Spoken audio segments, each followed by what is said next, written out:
Beli satu, percuma lagi satu. Krim kunyit ni betul abang ni cakap, memang bagus untuk muka kita lah. So nak bantu muka nampak glowing, muka nampak bersih, nampak lebih tegang. Korang pakai je krim kunyit ni guys. Kalau kena harga offer ni, beli sekarang tau. Beli satu, percuma satu ni. Kunyit natural. Nampak dia punya tekstur dia macam ni. Dia mudah untuk serap tau. Nampak dia senang nak serap.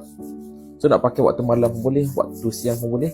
Okay, dia ibarat macam moisturizer lah. Korang pakai moisturizer waktu malam boleh. Tapi kalau nak pakai waktu siang, korang kena pakai dengan sunscreen lah. Sebab apa? Bila bekerja tengah panas tu, kena protect kita punya skin daripada cahaya matahari guys. Kalau kena harga offer ni, beli sekarang tau. Beli satu, percuma satu ni. Kunyit natural. Harga dia murah je. Sekarang ada harga promo tau. Promosi sekarang, buy one free one. Nampak?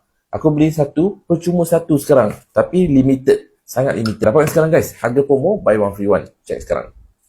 Lelaki walaupun dia tak pakai makeup, tapi kalau dia amalkan skincare yang bagus, dia punya muka kalah perempuan weh. Orang pakai je macam aku pakai kunyit ni guys. Ni. Bagus untuk tegangkan kulit muka, yang ada masalah jeragat, jerawat. Ni kalau pakai je setiap malam macam ni. Harga dia murah je. Sekarang ada harga promo tau. Promosi sekarang buy one free one. Nampak? Aku beli satu, percuma satu sekarang. Tapi limited. Sangat limited. Siapa nak kena cepat, serius. Cara pakai dia, korang apply je macam ni. So, untuk kulit muka yang lebih cerah, lebih tegang. Zaman dulu, orang kampung dia pakai kunyit hidup, kunyit serbut, pakai kat muka. Habis kunyit muka. Tapi sekarang ni, dah moden, dah canggih dalam bentuk krim kunyit macam ni.